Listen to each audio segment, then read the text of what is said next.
me, Mario! September 3rd, 2020, roughly 7 months from now, I was half awake lying in bed, scrolling through the YouTube notifications I had received while I was asleep. It was then I stumbled upon the 35th anniversary Mario Direct. Upon watching it, the title I was most excited for was Super Mario 3D All-Stars, containing Super Mario 64, Super Mario Sunshine, and Super Mario Galaxy. Finally, I was able to play 2 great Mario games I had never played before without spending hundreds of dollars buying the original consoles or figuring out how to get a legal copy to play in an emulator. I had already played through Galaxy on my Wii, but playing it again is a bonus in my book. However, I was most excited to play Mario 64 as it is accepted as one of the best games probably ever made, a cult classic. Every Mario fan should be able to play this game in some way or another. Here we are, 7 months later, and I've just finished Mario 64 with 70 stars, so without further ado, let us begin.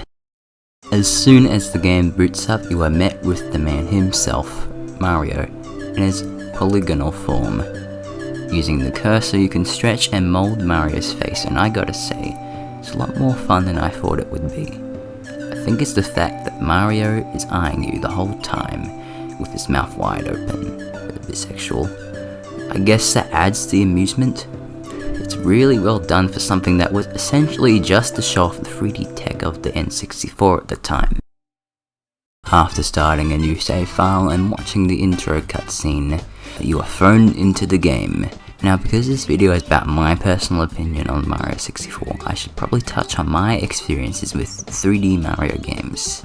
Up until I had played Mario 64, the games that I had played were Mario Galaxy, Mario 3D Land, and Mario Odyssey.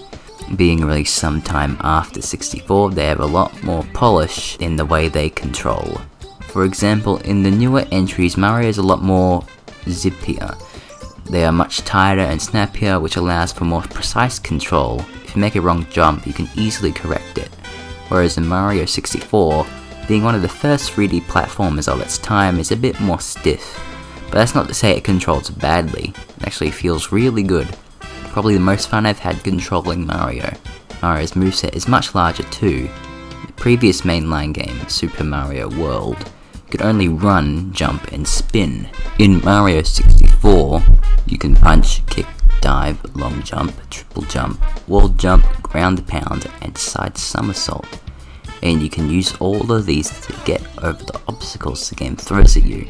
Speaking of obstacles, the game doesn't do a very good job at telling you what to do. For a lot of the later stars, I had to look up guides on how to actually complete the levels. There did exist guidebooks back in 1996, which is sort of an equivalent to reading the hundreds of IGN articles, one for each star. But nowadays, games tend to do a better job at telling you what to do.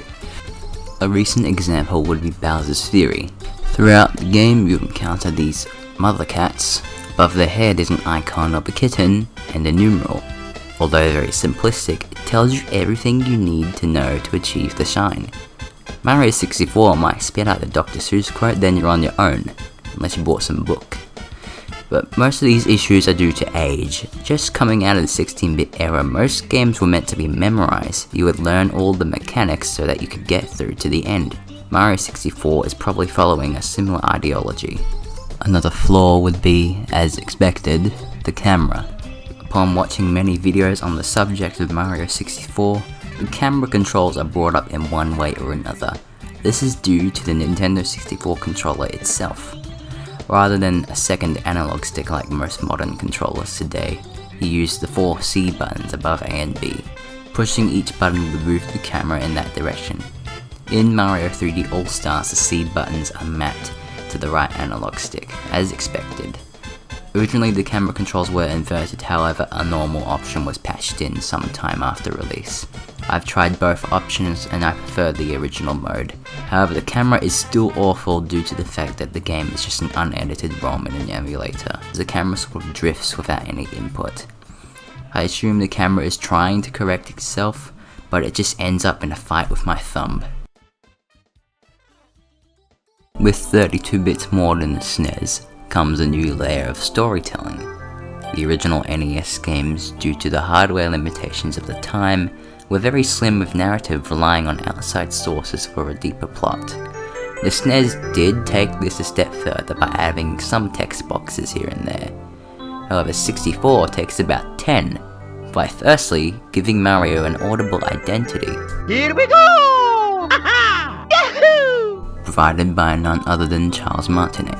Throughout the game, there are many NPCs who contain dialogue, much more than before. However, unlike most modern Mario games, characters' dialogue can switch between narrative and an instruction or button prompt, essentially breaking the fourth wall, as there is no A or B button within the game world. The dialogue tends to be a bit cheesy and on the nose at times. For example, when you first encounter King Bob-omb, he recites, "I am the Big Bob-omb, Baron of all blasting matter, King of the kabooms the world over. How dare you scale my mountain? By what right do you set foot on my imperial mountaintop? I hereby challenge you, Mario. If you want the star I hold, you must prove yourself in battle. Can you pick me up and hurl me to this royal turf? I think that you cannot." Another example would be the boos in Big Boo's haunt. "Ghosts don't die. Heh. Can you get out of here alive?" Again, this is probably due to the time of the game's release in the 90s. Since the addition of the third dimension, I guess the developers felt like they had to add another layer of plot. Another thing that is notable is the soundtrack that accompanies the game. Before my initial playthrough, I would have just thought of the music as music from Super Mario 64. But after playing through the game, I realized how many bangers are actually in the soundtrack.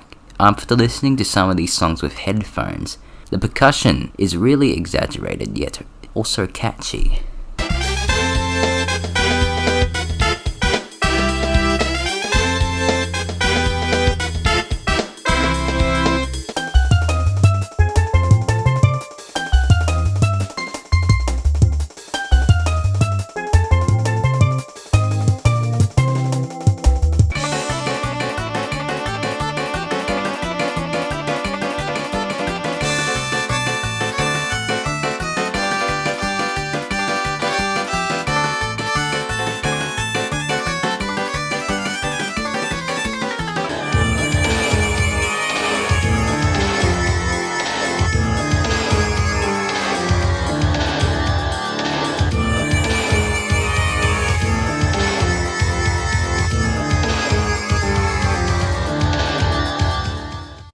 So that's my experience with Mario 64.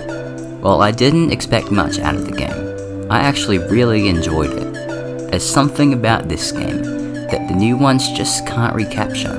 It might be the ideology that Mario 64 is the first of its kind, one of, if not the first 3D platformer to get it right. Whilst the controls and physics are a bit dated, combined with the cheesy yet amusing dialogue and memorable soundtrack, you get a pretty damn good game.